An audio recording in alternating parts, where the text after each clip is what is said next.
Hi friends, ఈరోజు మనం 1 KG chicken biryani ఎలా చేయాలో చూద్దాం ఫ్రెండ్స్. ఫస్ట్ కడాయి పెట్టుకున్నాం ఫ్రెండ్స్. కడాయిలో 4 స్పూన్ల ఆయిల్ పోసుకుందాం ఫ్రెండ్స్. అది పోసుకొని పట్టా లవంగాలు ఏలక్కలు మసాలా వేసుకొని బాగా నూనెలో వేయించాలి ఫ్రెండ్స్. అది బాగా దూరగా వేగేంత బాగా వేయించాలి ఫ్రెండ్స్. ఇప్పుడు అల్లం తెల్లగడ్డ పేస్ట్ చేసి దాన్ని బాగా పచ్చివాసన పోయేంత బాగా కలబెట్టాలి ఫ్రెండ్స్. నీట్గా పచ్చివాసన పోయిందంటే మనకు బాగుంటుంది ఫ్రెండ్స్ బిర్యానీలోకి.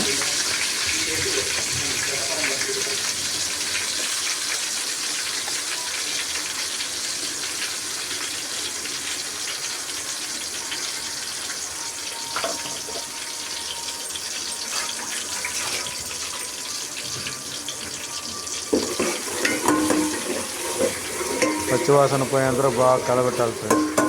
2-3 నిమిషాలు బాగా కలబెట్టారంటే పచ్చివాసన బాగా పోతుంది ఫ్రెండ్స్. మీడియం ఫ్లేమ్లో పెట్టుకోండి ఫ్రెండ్స్. 2-3 నిమిషాలు బాగా మసాలా అంతా పోయి పచ్చివాసన పోయేంత వరకు. తర్వాత ఒక మీడియం సైజు ఒక 2 చిన్నవి అయితే 2, మీడియం సైజు పెద్ద టమాటా ఒకటి సన్నగా తరుక్కొని దాంట్లో 5 పచ్చిమిరపకాయలు తరిగేసేయండి ఫ్రెండ్స్. 5 పచ్చిమిరపకాయలు టమాటాలు వేసిన తర్వాత దాన్ని బాగా కలబెట్టండి ఫ్రెండ్స్. బాగా టమాటాలు అన్నీ నలిగిపోయేసి బాగా ఎదురు కలర్ వచ్చాను ఫ్రెండ్స్. ఎల్లో కలరు ఆయిల్ అంతా వచ్చేట్టుగా వాటర్ అంతా ఇంకిపోయి బాగా వచ్చేది కలబెట్టండి ఫ్రెండ్స్. బాగా కలబెట్టండి ఫ్రెండ్స్. టమాటాలు బాగా వచ్చేట్టుగా కలబెట్టండి ఫ్రెండ్స్. నీట్గా కలబెట్టి కొద్దిసేపు పెట్టండి ఫ్రెండ్స్.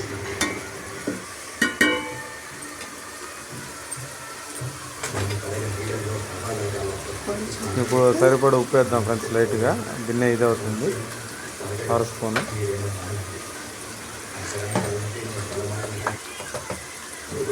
కాల్ టీ స్పూన్ పసుపు కూడా వేసి బాగా కలబెడదాం ఫ్రెండ్స్. ఇప్పుడు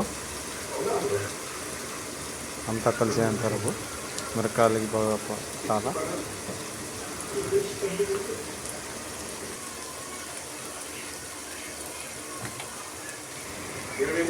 ఇప్పుడు మీడియం సైజు చిన్నవి ఒక 2, పెద్దది ఒక ఎర్రగడ్డ తరిగేసి సన్నగా తరిగేసి దాన్ని వేయండి ఫ్రెండ్స్.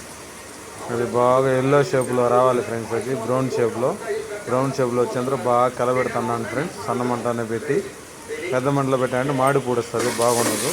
కాబట్టి మీడియంగానే సన్న మంటలో కానీ పెట్టి అక్కడే ఉండి బాగా కలబెడతాను అప్పుడప్పుడు. అది గోల్డ్ కలర్ షేప్లో వచ్చేంత వరకు బాగుంటుంది ఫ్రెండ్స్. మనకి బిర్యానీ అనేది టేస్ట్ అనేది బాగా వస్తుంది ఫ్రెండ్స్.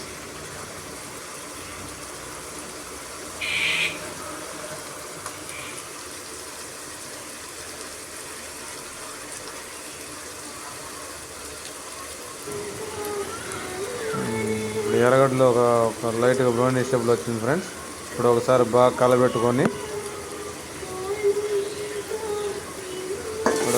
కలబెట్టేసి మనం 1 కేజీ చికెన్ ఆల్రెడీ మసాలా వేసి కలబెట్టేసాను ఫ్రెండ్స్. అదే వేస్తాను వేసి ఇప్పుడు బాగా కలబెడతాను. ఇట్లా వేసాను, చికెన్ వేసాను ఫ్రెండ్స్. చికెన్ వేసి బాగా కలబెట్టాలి. బాగా మనం సపరేట్గా దీన్ని ఉడికించుకొని మళ్ళీ ఇది బాగా చికెన్ బాగా ఉడికిన తర్వాత 50 to 60% మనం రైస్ వేద్దాం ఫ్రెండ్స్. రైస్ వేసిన తర్వాత రైస్ ఉడికే లోపల చికెన్ అనేది బాగా ఉడికిపోతుంది. మసాలా అంతా రైస్ పడేది ఫ్రెండ్స్. ఇప్పుడు మనం మిరప్పొడి సరిపడే మిరప్పొడి వేసుకుందాం ఫ్రెండ్స్. మీ ఇష్టం. నేనైతే 1.5 స్పూన్ వేసాను. మీకు కావాలంటే 2 స్పూన్లు కానీ వేసుకోవచ్చు మిరప్పొడి వేసి ఇప్పుడు బాగా కలబెడదాం ఫ్రెండ్స్. మళ్ళీ ఒకసారి మొత్తం ముక్కకి పట్టాలి కదా కారంగా. బాగా ముక్క పట్టేలా బాగా కలబెట్టండి ఫ్రెండ్స్. బాగా కలబెట్టి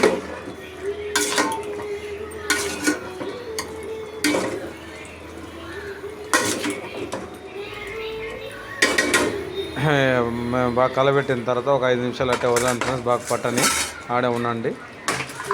పెద్ద మంట పెట్టండి. బాగా ఉడుకుతుంది. చికెన్ వాటర్ అనేది పక్కన వస్తుంది.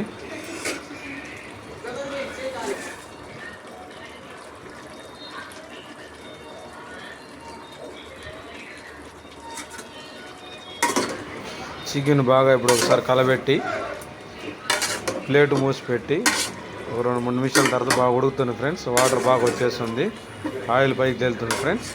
అందాక మనం మీడియం ఫ్లేమ్లో పెట్టుకుందాం ఫ్రెండ్స్. తట్ట మూసి పెడదాం. ఉడికిపోయింది ఫ్రెండ్స్ ముక్కలు. ఇప్పుడు మనకి రైస్ కరెక్ట్గా ఉంటుంది. ఇప్పుడు నేను ఒక 4 గ్లాసులు, 1 కేజీ బియ్యానికి 4 గ్లాసులు వాటర్ పోస్తాను ఫ్రెండ్స్. ఎందుకంటే ఆల్రెడీ చికెన్లో వాటర్ అనేది. ఇప్పుడు రైస్లోకి వాటర్ పోసాం ఫ్రెండ్స్. 4 గ్లాసులు పోసాను ఫ్రెండ్స్. నేను 4 గ్లాసులు పోసాను, ఎందుకంటే చికెన్లో వాటర్ ఉంది కాబట్టి నేను 4 గ్లాసులు పోసాను. మీరు కావాలంటే కొంచెం అటు ఇటు పోసుకోవచ్చు. 4 గ్లాసులు పోయేసి అది బాగా ఉడకనిద్దాం. నీళ్ళు బాగా వేడమనిద్దాం ఫ్రెండ్స్. చికెన్ నీళ్ళు వేడైన తర్వాత మనం రైస్ వేద్దాం ఫ్రెండ్స్.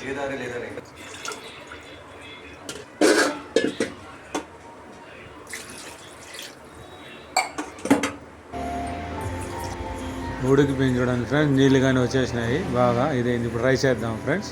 నేను 1 కేజీ రైస్ రెడీగా నానబెట్టి పెట్టున్నాను ఫ్రెండ్స్. ఇప్పుడు రైస్ నేను వేద్దాం ఫ్రెండ్స్. రైస్ మనం ఒక 1/2 అవర్ బాగా నానబెట్టి పెట్టామంటే బాగుంటుంది ఫ్రెండ్స్. చికెన్లోకి బిన్నె ఉడుకుతుంది. ముక్కలో రుచి కానీ రైస్లోకి బాగా వస్తుంది ఫ్రెండ్స్.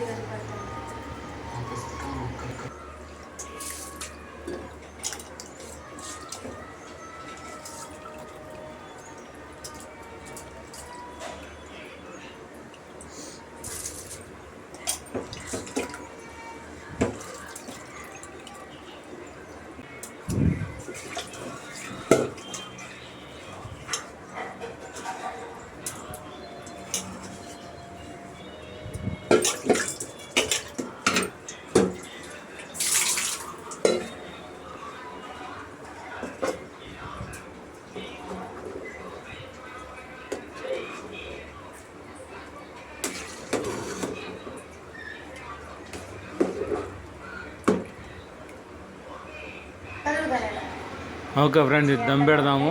దమ్ పెట్టిన తర్వాత ఉదయం ఫ్రెండ్స్ రైస్ ఉడికిపోయింది. రైస్ ఇలా వచ్చింది ఫ్రెండ్స్. బిర్యానీ బాగా వచ్చింది ఫ్రెండ్స్. చాలా బాగా కుదిరింది. 2 ముక్కలు బాగా వచ్చింది ఫ్రెండ్స్. చాలా బాగా వచ్చింది ఫ్రెండ్స్. 1 కేజీ రైస్కి 1 కేజీ చికెన్ పెట్టాను. చాలా బాగా వచ్చింది. పొలకలాగా కరెక్ట్గా పెట్టాను ఫ్రెండ్స్. దీని మీద పుదీనా వేసాం ఫ్రెండ్స్. పుదీనా బాగా చల్లేసి రైస్ మీద ఇంకొక 5 మినిట్స్ మనం మూసి పెట్టేసాం అనేసి ఉంటే చాలా బాగుంటుంది ఫ్రెండ్స్. పుదీనా వేసాను ఫ్రెండ్స్. 2 మినిట్స్ ఒక తట్ట పెట్టేసి, ఇదేం అవసరం లేదు ఫ్రెండ్స్, మంట ఏం అవసరం లేదు. ఒక ప్లేట్ పెట్టేసి దాని మీద ఒక వెయిట్ మాదిరి పెట్టేసినామంటే ఆ వేడికి అది మసాలా అంతా లోపల లాక్కునేసి ఫ్రెండ్స్. పుదీనా కొత్తిమీర అన్నీ వేసేసి బాగా పెట్టండి ఫ్రెండ్స్. 1 to 2 మినిట్స్ పెడితే చాలు ఫ్రెండ్స్. మూసి పెట్టేసాము. ప్లేట్ మూసి పెట్టేసి ప్లేట్ మీద ఏదైనా బరువుగా ఏదైనా పెట్టండి. ఆ వేడికి అది ఇంకా లాక్కొని వస్తుంది. చూడండి ఫ్రెండ్స్, ఇప్పుడు వచ్చేసి చూడండి రెడీ అయిపోయింది. ఇప్పుడు పుదీనా అంతా మా కొత్తిమీర అంతా దాంట్లో కలిపేసి రుచి చాలా బాగుంటుంది ఫ్రెండ్స్. సర్వ్ చేసుకోవడమే ఫ్రెండ్స్. ప్లేట్ తెచ్చుకొని ఎవరెవరికి ఎంత కావాలో 1 గంట 2 గంట 5 గంటలు వేసుకొని తినడమే ఫ్రెండ్స్. చూడండి నేను తింటున్నాను. ఎర్రగడ్డ చికెన్ కర్రీ పెట్టుకొని.